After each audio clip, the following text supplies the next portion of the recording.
మీ ఎలాంటి వ్యాపార ప్రకటనలకైనా వెంటనే మా ఛానల్ సంప్రదించండి. ప్రస్తుతం మనతో పాటు ప్రముఖ ఆధ్యాత్మికవేత్త మంత్రతంత్ర జ్యోతిష్యులు ఐకాన్ ఆస్ట్రాలజర్ సురేష్ బాబు గారు ఉన్నారు. గురువు గారితో మాట్లాడదాం. నమస్కారం గురుగారు. జై శ్రీమన్నారాయణ. 2026 మరి జూన్ నుంచి డిసెంబర్ వరకు మీన రాశి వాళ్ళకి ఓవరాల్గా ఎలా ఉండబోతుంది, ఈ సంవత్సరం రెండవ భాగం వీళ్ళకి ఎలాంటి అదృష్టాన్ని తీసుకురాబోతుంది, ఏ విషయాల్లో వీళ్ళు ఎక్కువగా జాగ్రత్తగా ఉండాలి గురుగారు? మీనరాశి. మీనరాశి అంటే జలతత్వం. ఈ జలతత్వం ఉన్నటువంటి రాశుల వారికి కొన్ని మాసాలు బాగుంటాయి. దాంట్లో ముఖ్యంగా జూన్, రెండోది ఆగస్ట్, మూడోది నవంబర్. ఈ 3 మాసాలు కూడా అంటే ఉన్నది 6 మాసాలు అయితే 6 మాసాల్లో 3 మాసాలు వీరికిల్లే ఉన్నాయి అనమాట. జూన్, ఆగస్టు, నవంబర్ ఈ 3 మాసాలు కూడా వీరికి అద్భుతం కలిసి వస్తాయి మామూలుగా కూడా. అలాంటిది వీరికి శని భగవాన్ అశుభ దృష్టి అయితే ఈ రాశిలో ఉన్నది. శని ఉన్నాడు. అలానే ఇక్కడ 12వ స్థానంలో రాహు ఉన్నాడు. ఈ రెండు చూసుకున్నట్టయితే కనుక వీరు అనుకున్న పనులు ముందుకెళ్ళకపోవటం. వీరు ఎట్లా ఉంటుందంటే జోష్గా ఇవాళ మనం రేపొద్దు ఖచ్చితంగా మనం చేయాల్సిందే అని అనుకుంటారు. తెల్లవారేసేటికి నిద్ర రాదు, నిద్ర పట్టదు, వీళ్ళకి లేవలేరు అనమాట, నిద్ర లేవలేరు, బద్ధకంగా ఉండిపోతారు, అట్లే పడుకుని పోతారు అనమాట. ఎందుకంటే శని కదా, శని ఏం చేస్తాడు, పడుకో ఇప్పుడు కాదు అయిపోయింది పడుకో అంటాడు, 10ంటికి కూడా నిద్ర లేపడం అనమాట.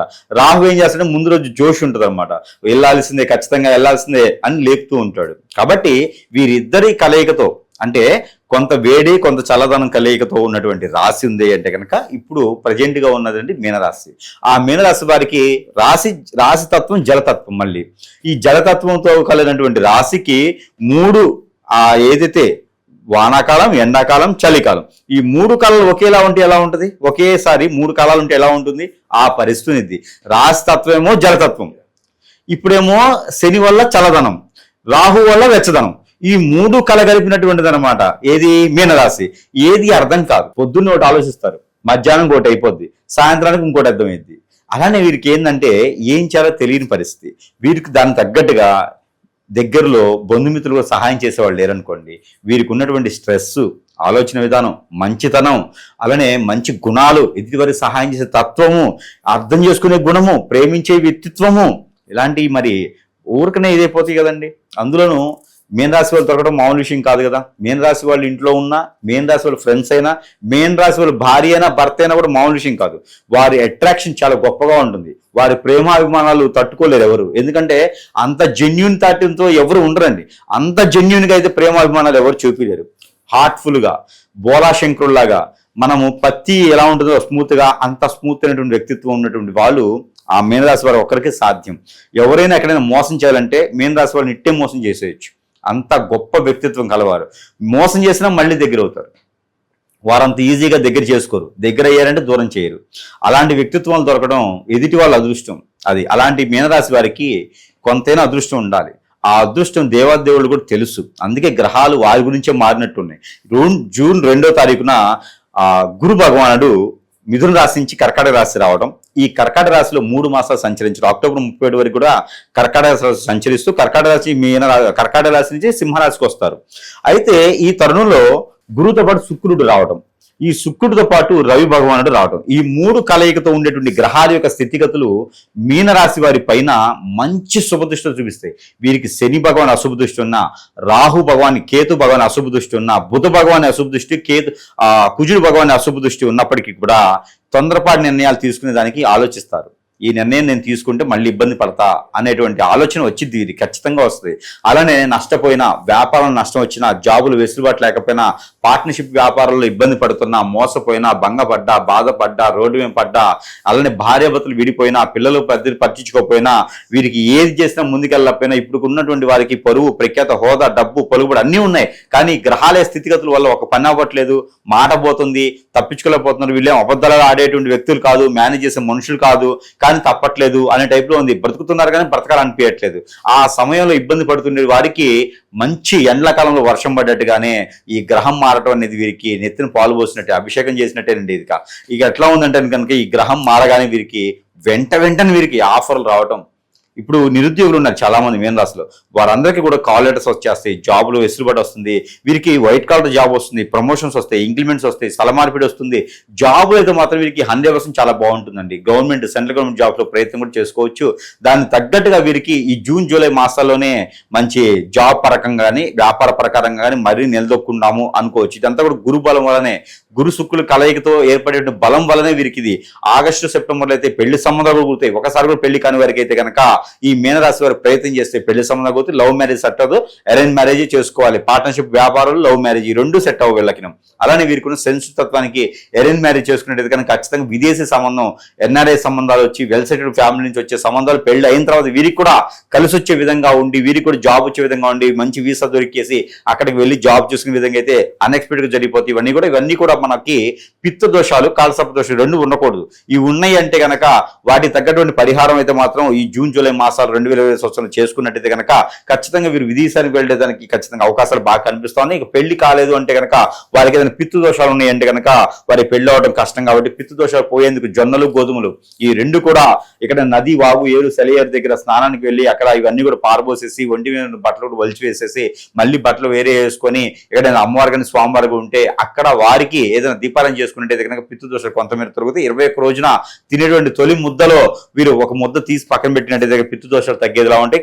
పావురాలకి సజ్జలు వేస్తూ ఉంటే ఆర్థిక సమస్యలు తగ్గుతూ ఉంటాయి. కాబట్టి మీనరాశి వారికి రెండు పరిహారాలు చేసుకోవచ్చు. దానితో పాటు విదేశీ ప్రయత్నం చేయాలంటే కనుక శ్రీ వెంకటేశ్వర స్వామి వారి నోము నోచుకుంటే విదేశాన్ని వెళ్ళేదానికి ఎక్కువ అవకాశాలు ఉంటాయి. కాబట్టి ఎందుకంటే మీనరాశి వారికి ప్రతి దానికి కూడా ఒక పరిహారం ఎందుకు ఇవ్వడానికి కారణం అంటే కనుక వీరు పడేటువంటి కష్టాలు, బాధలు, ఇబ్బందులు, అలానే భంగపడటం, బాధపడటం ఇవన్నీ కూడా చాలా ఉన్నాయి. ఇవన్నీ కూడా ముందు ఒడ్డున పడాలి, రోడ్డు మీద పడాలి ముందు. ఎందుకంటే పై స్థాయికి వెళ్ళాలి కదా, ఇంకెప్పుడు వెళ్తారు వీరైనా? వీరి ప్రపంచం అంతా పక్క మునుగుతుంది, వీరు అనుభవించేది ఎప్పుడు మరి? వీరు సుఖంగా ఉండాలి కదా, సుఖంగా ఉండాలి కాబట్టి ఇలాంటి ప్రయత్నాలు అయితే మాత్రం వీరు చేసుకోవచ్చు. దాంతోపాటు మీనరాశి వారికి పెళ్లి అవుతుంది అంటే ఇప్పటివరకు ఒకసారి కూడా కాలేదు అనుకున్న వారికి ఆగస్టు సెప్టెంబర్ మాసాల్లో పెళ్లి చేసుకోవడానికి ఎక్కువ యోగ్యత ఉంది. దక్షిణ వైపుకి వచ్చేటువంటి అమ్మాయి సంబంధం, తూర్పు వైపుకి వచ్చేటువంటి అబ్బాయి సంబంధం కుదిరేలా ఉన్నాయి. కాబట్టి అలాంటి దిక్కుల నుంచి వచ్చే సంబంధాలు మాత్రం ఖచ్చితంగా వీరికి కుదురుతాయి. ఆ కుదిరేలాగా వీరు మాట్లాడుకోవాలి. ఇకపోతే వీరికి ఒకటి ఈ సెప్టెంబర్, అక్టోబర్ మాసాలు వ్యాపారం ఏదైనా చేయాలనుకున్న వారికి అయితే కనుక సెప్టెంబర్, అక్టోబర్ ఈ 2 మాసాల్లో వ్యాపారం ఏదైనా చేసుకోవచ్చు. చేపల చెరువులు, రొయ్యల చెరువులు, పార్ట్నర్షిప్ వ్యాపారాలు, అలానే గోల్డెన్ వ్యాపారాలు కావచ్చు, గోల్డ్, సిల్వర్ లాంటివి కావచ్చు, medical, ayurvedic, homeopathy, allopathy, naturopathy లాంటి వ్యాపారాలు ఏమైనా ఉంటే కూడా, బిజినెస్ ఏమైనా డాక్టర్ గా కావచ్చు, నర్స్ గా కావచ్చు, డయాగ్నోస్టిక్స్ కావచ్చు, మెడికల్ షాప్స్ కావచ్చు, ఇలాంటి ఏమైనా ఉంటే కూడా ఖచ్చితంగా వారు సక్సెస్ అయ్యేదానికి అయితే ప్రయత్నం ఉంటుంది. అలానే కాఫీ షాప్స్, టీ షాప్స్ ఇలాంటివి కూడా చాలా బాగుంటాయి. పాల ఉత్పత్తి సంబంధించినటువంటి స్వీట్ షాపులు కూడా వీరికి చాలా అద్భుతంగా ఉంటాయి. కాబట్టి ఇలాంటిది కొత్తగా మొదలు పెట్టాలనుకున్న వారు ఉంటే కనుక సెప్టెంబర్, అక్టోబర్ మాసాల్లో మొదలు పెట్టవచ్చు. నవంబర్, డిసెంబర్ అయితే కనుక ఖచ్చితంగా వీరికి పెళ్లి అయ్యే యోగ్యత కనిపిస్తుంది. కాబట్టి దీనికి పెళ్లి కావాలి అనుకున్న వారు ఎవరైనా ఉంటారో వీరికి ఒక 3 చీరలు, 3 బ్లౌజ్ పీసులు, 2 రకాల ఫ్రూట్స్ తీసుకెళ్లేసి అడుక్కున్న వారి పెద్దవారికి ఏదైనా గురువారం లేదా శనివారం రోజున వారి 3 ఆడవాళ్ళకి దానం ఇచ్చుకుంటే కనుక ఖచ్చితంగా వీరు ఇవ్వలేకపోయినా వారి పేరెంట్స్ అయినా ఇచ్చుకుంటే కనుక సుబ్రహ్మణ్య స్వామి వారికి అభిషేక, అర్చన, హోమం, యజ్ఞ, యాగం చేసుకుంటే కనుక నాన్ వెజ్ 40 రోజులు భుజించకుండా సుబ్రహ్మణ్య స్వామికి ఆవు నెయ్యితో నిమ్మకాయ దీపారాధన పెట్టినైతే కనుక ఖచ్చితంగా వాళ్ళ పిల్లలకు కావచ్చు, వారికే కావచ్చు పెళ్లి అయ్యేటువంటి యోగ్యత అయితే బాగా కనిపిస్తా ఉంది. కాబట్టి ఇలాంటి చిన్న ప్రయత్నం చేస్తే గురుబలం కూడా, గురుబలం ఒకటే కాదు శుక్ర బలం కూడా వీరికి తోడయ్యేసి వీరు అనుకున్న ప్రయత్నాలకు ముందుకు వెళ్ళేదానికైతే ఎక్కువ అవకాశాలు బాగా కనిపిస్తూ ఉన్నాయి.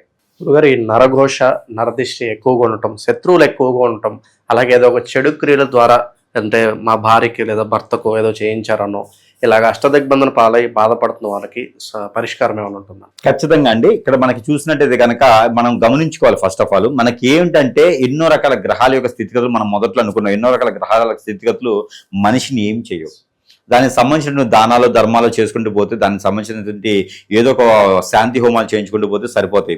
కాకపోతే మానవ గ్రహాలు ఉంటాయి, మన చుట్టూతో తిరుగుతూ ఉంటాయి. మన సేవలాషు ఫ్రెండ్స్ రూపంలో కనిపిస్తూ ఉంటారు, మన బంధుమిత్రులని కనిపిస్తూ ఉంటారు. బయటికి నవ్వుతూ ఉంటారు, లోపల వ్యసనం, రంది, కుళ్ళు, కుతంత్రం, మనకి పేరు రావద్దు, ప్రఖ్యాత రావద్దు, వాళ్ళు ఒక్కళ్ళే బాగుపడాలి అనేటువంటి తత్వంతో చాలా మంది ఉంటారు. మనతో నవ్వుతూ మాట్లాడడం మంచివారు కాదు. వీళ్ళందరూ కూడా మన మీద చెడు దృష్టితో, వ్యసనంతో, రందితో, కుళ్ళుతో, కుతంత్రాలతో ఈ తట్టుకోలేక మన పైన ఇంకా చెడు క్రియలు చేపిస్తుంటారు. వ్యసనం, ఈ చెడు క్రియలు, హిప్నాటిజం, బ్లాక్ మ్యాజిక్, వశీకరణ, బాగలముఖి, బాలమతి లాంటి చెడు క్రియలు అష్టదిబ్బందిని చేపించేసి మన చుట్టూతో కవచం వేస్తారు. ఎటు ఏం చేసినా పోకుండా, ముందుకు వెళ్ళలేకుండా. ఇది అన్ని భాషల్లో ఉంది, ఇది అన్ని మతాల్లో ఉంది, అన్ని కులాల్లో ఉంది, అన్ని అమ్మవార్లు, స్వామివార్లు అందరి దగ్గర కూర్చొని ఉపాసన తీసుకొని చేసేటువంటి క్రియలే ఈ హిప్నాటిజం, బ్లాక్ మ్యాజిక్ లాంటివి. ఇలాంటి క్రియలు చేయడం ద్వారా ఖచ్చితంగా వారు ఇబ్బంది పడేలా కనిపిస్తుంది. కాబట్టి అలాంటి క్రియలు నిజంగానే ఏమైనా జరుగుతున్నాయా, దాని తగ్గట్టుగా పరిహారం అయితే కనుక ఖచ్చితంగా కావాలి. ఎక్కడైనా గురువులు నమ్మి వెళ్తే కనుక మోసపోతూ ఉంటారు. మంచి గురువుని ఎంచుకొని వారి దగ్గరికి వెళ్తే, మంచి గురువు చెంతకు చేరితే కనుక వారికి పరిష్కార మార్గం చూపించే విధంగా అయితే కనిపిస్తుంది. కాబట్టి ఆ విధంగా ముందుకు వెళ్ళొచ్చు.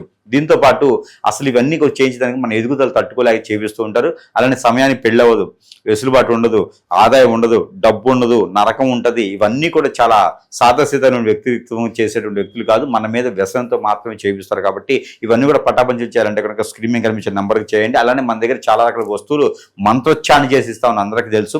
అలాంటి ఏదైనా సమస్య ఉంది అంటే కనుక మనం ఏదైనా వస్తువులు మంత్రోచ్చారణ చేసి వారి చెంతకి ఇచ్చేటువంటి సదవకాశం మన దగ్గర లభ్యపడుతుంది. సరస్వతి ధరల్లోనే వారి చెంతకి చేరుస్తాము. దాంతోపాటు మనం ఇప్పుడు ఈ మీనరాశి వారికి కుంకుమ అలానే సాంబ్రాణి పూర్తి ఉచితంతో ఇస్తున్నాను. ఎవరికైనా కావాలంటే సంప్రదించండి. ఇంటికి ఒక అడ్రస్కి ఒకటి మాత్రమే కిట్ పంపిస్తాను నేను. అది పూర్తి ఉచితంతో ఇస్తున్నాను కాబట్టి ఖాళీ నా దగ్గర నుంచి వారి చెంతకి చేర్చే రుసుము మాత్రమే తీసుకొని కుంకుమని సాంబ్రాణి ఉచితంగా ఇస్తున్నాను. ఎవరికైనా కావాలంటే సంప్రదించవచ్చు. దీంతో పాటు దేవుని అనుగ్రహం ఖచ్చితంగా కావాలి.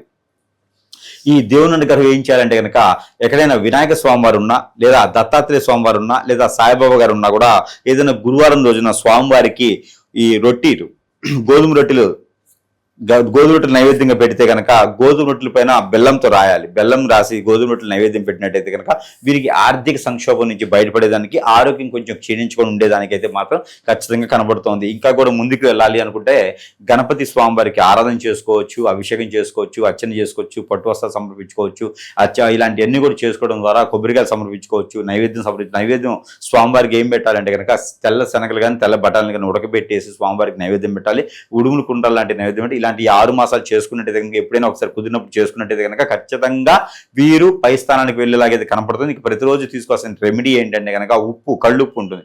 అదొక టీ స్పూన్ తీసుకోవాలి. కళ్ళుప్పుతో పాటు నల్ల ఆవాలు ఉంటాయి. ఈ నల్ల ఆవాలు ఒక టీ స్పూన్ తీసుకొని రెండు కూడా కలగలిపి తల చుట్టూ దిష్టి తీసుకొని పెట్టడం పడేసినట్టయితే కనుక రోడ్డు విరువైపులో కానీ కాళ్ళలో కానీ పడేసినట్టయితే కనుక ఖచ్చితంగా వీరికి గ్రహాల యొక్క స్థితిగతులు ఒకటే కాదు, వీరి మీద చేయించిన చెడు క్రియలు కూడా పోయేటువంటి అవకాశం, అదృష్టం ఉంటుంది. ఇంకేమైనా కావాలంటే కూడా ఖచ్చితంగా స్క్రీన్ మీద కనిపించే నెంబర్కి సంప్రదిస్తే వారికి ఒక సమస్యకి పరిష్కార మార్గం చూపించే విధంగా అయితే మాత్రం మనం ముందుకెళ్దాం. మంచి విశ్లేషణ అందించారు. ధన్యవాదాలు.